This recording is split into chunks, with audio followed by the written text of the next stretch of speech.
Welcome back. Thank you so much for joining us once again on our expert solo survival series where if I die, I'll go fight a Star Wars Frostlands cave with no revive charm. If you didn't watch yesterday's episode, I died. And luckily, I had one of these on me, and I actually just had to make another one before I started recording, just in case, because you never know, and I want to have this on until I hit 1 million subs, and I have to go do that. But for the time being, we have a new totem on, and in terms of a village update, there is one thing that we did off camera, and some of you might already be able to see it, and it is adding railings around the entire place. This is my first time being in here after backing out, and all of my villagers are actually walking on the surface and not swimming, which is a huge W. It was a ginormous issue. All of my villagers would just be swimming around in the water, and yeah, I think we fully eliminated it now. Let me know what you guys think of the railings. Also, up top, you can see that we got these red railings, which look really, really good. But yeah, that's basically it in terms of off-camera updates.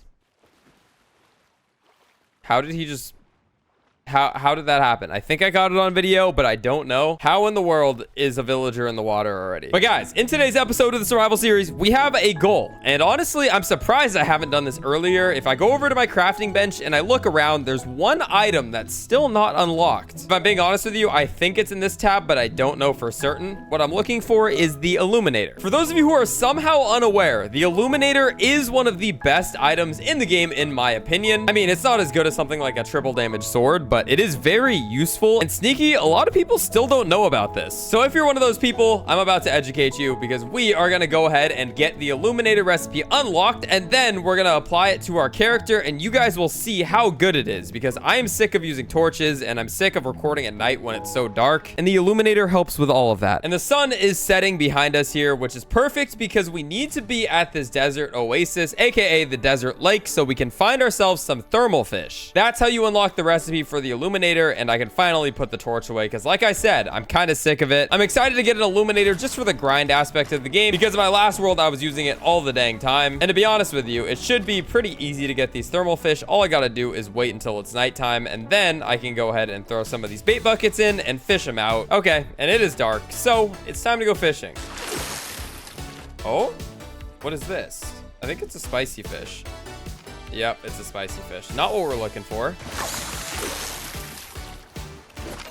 Oh, wait, that was a thermal fish. As you can see, we got a new item recipe unlocked for the Illuminator, which is exactly what we need. Now, the only thing we have to do is catch 4 more of those thermal fish. Hopefully it doesn't take too long, and it looks like, oh, we just got another one. Let's go. Okay, and I got 2 different types of thermal fish, and I'm not sure if they can combine for one Illuminator. So the nice thing about the new update is that the crafting bench doesn't have to be upgraded. But here it is, the Illuminator, and as we can see, it's only the purple thermal fish. So actually, I gotta keep fishing. And I think we did it. If I go one more time and look inside, I should have 5 out of 5. And now I just got to get home so I can get the rest of the materials. And then we can go ahead and craft ourselves our first Illuminator. And now that we're back home, we're going to go ahead and finally make ourselves our Illuminator. And putting this thing on is going to feel real nice. And as you can see, it lights us up like no other. It's got some stars above our head, and they'll follow us around into the darkest parts of the map. It'll just keep us completely lit up, which is very, very nice. All the rest of my fishing gear can go straight back into the chest because I'm not going to be needing those items for a while now. And one thing I'll say about the Illuminator is I'm going to try my hardest not to use it in the daytime because I know it does get kind of annoying. I've seen people comment that, at least. I'm sure it's not a big deal, but yeah, I'm going to try to take it off during the daytime and only keep it on at night so that way I don't have to walk around with a torch. Either way though, this thing is absolutely amazing, and if you've never used one in Lego Fortnite, I'll show you later in today's video why it is so amazing. For the time being though, there are a few missions we need to go on because if I go over to my ore chest, you'll see that I only have a single piece of iron left. Not only that though, I also only have 2 blast cores in my possession, and I definitely need more of those for enchantments down the road. I can name like 5 other things that I'm in need of, but instead of doing that, we're just gonna get on our way. I do want to move all of my storage from here over to somewhere else, and I'm thinking that other spot is gonna be right over here. I just need to build a pretty cool fixture to actually hold all of the chests, so maybe I'll do that later in today's video, but for now, like I said, there are a lot of resources we need, so let's get on our way. And the first place our adventure takes us is to the Frostlands biome, where I'm looking for 2 items, iron and frost pine. Can you see where I'm going with this? And for those of you guys who are curious, yes, I'm getting all of my iron from these chests because honestly, I'm pretty lazy and I don't like using the metal smelter, so those will have to do. Oh, that chest had 2 cheese in it. Or should I say cheeses? Either way, that is absolutely amazing. And now I can put something in my hand. Oh yeah, and I also just realized I could be doing the same exact thing inside of a cave, so we're gonna do that. Oh baby, and we found the perfect cave. This is the one with no enemies inside of it, only chests, and then it also has the secret room. I swear these same exact caves spawn in every single biome. They just look different, obviously, but this one is super nice. I wonder how much cheese I can find. So we're up here at the start. We're gonna look through every single chest, and you guys have to guess in the comments right now, how much cheese am I gonna get in this cave? I'll leave my 2 pieces on the floor for now. If you cheat, I'll know, so do not cheat. I'll give you 2 more seconds. Okay, we're gonna go ahead and hit every single chest. Hopefully I get over 5 pieces of cheese. My guess is I'm gonna get 7 pieces, but I guess we'll see. Oh no, we only have 3 chests left and I've not found a single piece of cheese. This is horrible. Hang on. Still no cheese. We have 2 more chests left. I have a theory that they made cheese harder to find. Let's see if we get any in the last 2 chests. And no, we actually don't. That is wild.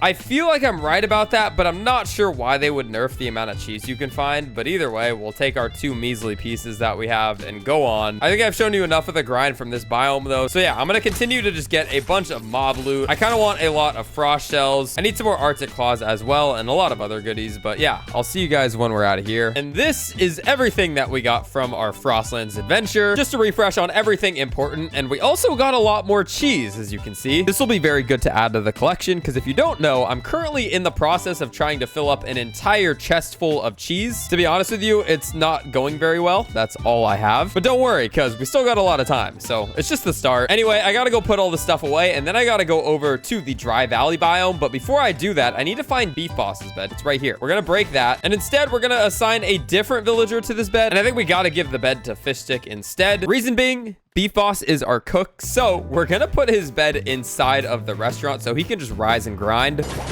Okay, so he's got a double bed there, and we can go ahead and just assign it to Beef Boss. I would hate to be him because you literally wake up inside of your job, but hey, we're all about maximum efficiency here, and that is gonna do the trick. I still gotta move all of these other beds somewhere, and I have no idea where I'll do that. I don't know if I should build more docks out this way and build more rooms. I'm still undecided on that, so let me know if you guys have any ideas. But like I mentioned, we gotta get over to the Dry Valley biome so we can go ahead and grind out some more resources. So let me put my stuff away. Honestly, the one thing that I'm looking for inside of the Dry Valley are going to be blast cores because I don't even know if I have a single one anymore. But overall, we just got to continue to level up. So let's go do that. That right there is a brute inside of a cave. Wait, what? I haven't even seen a cave that looks like this. This is so odd. Keep in mind, I don't have any projectile weapons. All I have is a sword, so this will be interesting. But let's just see what we can do. This is actually so free. The jump attacks go crazy. Uh-oh. No. Holy. The jump attacks go so crazy. Look at this. We are just destroying his health right now. He's like a hit away.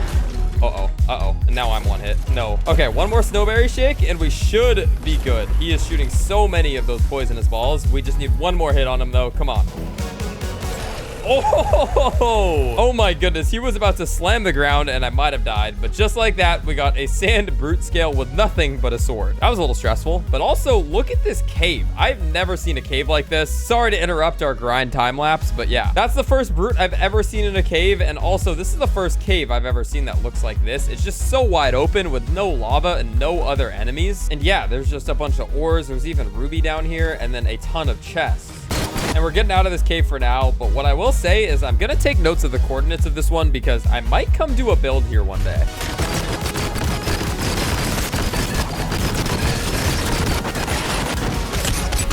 Okay, and now that we're kind of in the middle of nowhere, I'll open my inventory and show you everything that we got. 74 rubies and 9 blast cores. I mean, I personally have been feeling like blast cores are impossible to find as we literally find one. But in general, I just feel like these things are so hard to find, and it's the one thing I need all of the time for triple damage. I'm sure some of you guys are the same way as I am, but yeah, it is impossible to find these in expert mode. I swear I'm just always running low on them, but we're very far from home, so I'm just gonna go ahead and get home. I'll see you guys soon. Now that I'm finally home with all of my chests basically filled out, I have all of the resources I need to continue with our village upgrades, and I think that's what we're gonna do next in this video. There's a whole lot that I need to do because I started off really hot building this base in like episode 2 or 3, but since then I honestly haven't done a whole lot besides add this top level and then of course the jump pad tower, although the jump pad tower is pretty ugly. But there are some things I wanted to add to this village, so let's get to work here. We just gotta grab ourselves some wood and granite so that we can build whatever we want, and we're gonna start up here on top of our restaurant. restaurant. So we have this 1-story restaurant right here, and that is about it right now. But I did want to make some simple little upgrades to this place, and I'm thinking of a few ideas right now, starting with the spiraling staircase. And yeah, it actually, you know what? It looks like that might fit here. I just got to remove the metal smelter. And this is all experimental, so if something doesn't look great, then I can just tear it straight down. But I think that this might work. Just got to remove that, and just like that. Okay, so now we have a staircase that basically goes up to the top floor. I mean, there's a tiny little gap here, but we can fix that with some floors. And although this is a little scuffed, this will have to do. Okay, so we added some lights overhead, and we also added some walls for design. And the idea of this place, if you haven't already guessed, is that we're making a tiny little restaurant seating area where you can sit and enjoy the views. The idea is we're going to use these Der Burger patio umbrellas because they match perfectly with the red that's all around this place. So if I put 2 of them down and jump down, you can see already that does look pretty solid. I don't think a lighthouse themed restaurant is complete though without one of these guys right here, which is kind of a compass, I guess. It should just point north, south, east, and west, which makes me realize that now I got to move this over just a tad, and right here should be perfect. I keep jumping down just to look at it from below, and I honestly do enjoy the way it looks. And you know, the restaurant goers are going to be sitting good in these chairs here, which were actually very expensive. They cost 2 wool fabric per chair, so I hope they enjoy when they sit down on these. Anyway, just a few more decorations. And ladies and gentlemen, here we are. We have our illuminator back on because it is very dark outside with this rain, but as you can see, Tomato Head was just up here washing his hands already in our sink that we have. We also have some small wall art, and then of course we have our register where the people that visit the restaurant can check out, like Tomato Head here. And I mean, that's basically it. It's just a nice little design feature, but I think it does add a lot, especially if you come down here and look at it from the front. It looks much more busy and filled out than what it looked like beforehand, and I really like the addition of that. But that's not all we're doing today. We got more that we need to do in terms of upgrades, because over here we have some chests down, but we also don't have any design to it, and I kind of want to add some design and actually get our chest transferred over from there. Because don't get me wrong, I've enjoyed having my chest here, but I do want to clear out this area since this part is a big mess, and I've basically just been living off of this section right here. We need our official area to come into play, and that's what we're gonna do. And would you look at that? Sexy is finally out of the water. That is crazy. I swear this man is always swimming in the water somehow, and we don't want to let that happen again. And I'm about to begin on the storage build over there, but before I do, I just realized that there's no railing on the staircase, so I gotta add that. And there was no actual railing, so this will have to do, and I honestly do enjoy that. I think it looks great, and I think that this part of our build is finished off. So let's go finish off another wing, which is over here. Like I said, we're just building a basic storage contraption. To fill you in on my plans, I'm gonna build an actual storage unit outside of the bounds of this village because I don't want to get the high complexity warning just from chests. So there's not gonna be a whole lot of chests in this spot. It's just gonna be for all of my everyday items. And with that said, let's start building again.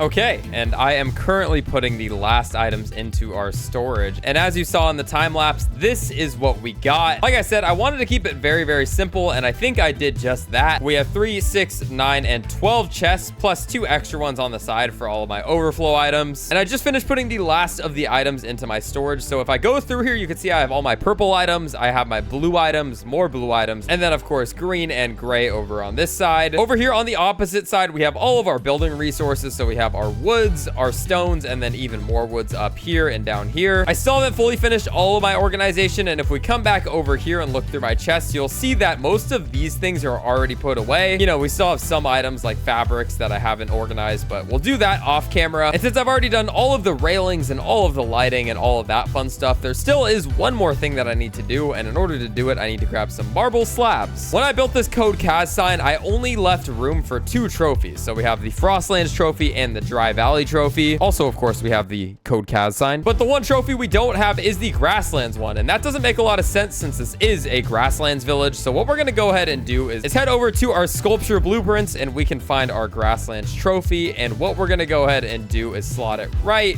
into here, and putting it down, you can see that it honestly fits quite perfectly here. I wish I could put it at a 45-degree angle, but it just wouldn't snap in, so that's unfortunate, but this will have to do. This is an incredible storage solution, and if I come up this way, you can even see the layered roofing, and I honestly think it turned out great. So if I stand on top of here, you'll see it even better. But we have multiple layers of the roofing, like I said, and honestly, I'm a big fan. Let me know what you guys think of this upgrade in the comments. I think this was long overdue. I haven't had any sort of organization, so yeah, I'm happy to have this finally done. Along with that, I'm very happy with the restaurant upgrade as well. But with these two upgrades in place, I think I'm going to go ahead and call the video here. I'm sorry if this one was a little bit shorter. I have no clue why they always give me animal treats. Anyway, as always, let me know what you guys think of the village upgrades down below. We did a lot in this episode, especially when you consider that off camera, I added all of the railings. This place is really starting to look a lot more busy. I'm still not sure how I feel about it, and I think when I add stuff to these upper corridors, it'll make it look a lot better. But for now, when we look down at this place from the staircase, yeah, it looks so much more busy. If you guys have any suggestions at all, always feel free to let me know in the comments. Other than that, subscribe, because when we hit 1 million, we're going into the Star Wars Frostlands cave with no totem of return. So if that's something you're interested in seeing and you're not yet subscribed, subscribe. Second channel in the end screen if you guys want to go check out that channel as well. We're going to be ramping up the Lego Fortnite updates on there, so you guys are going to get double the content. But I'm going to stop yapping for now. Thank you so much for watching. It's been your boy Kaz, and I'll catch y'all later. Peace.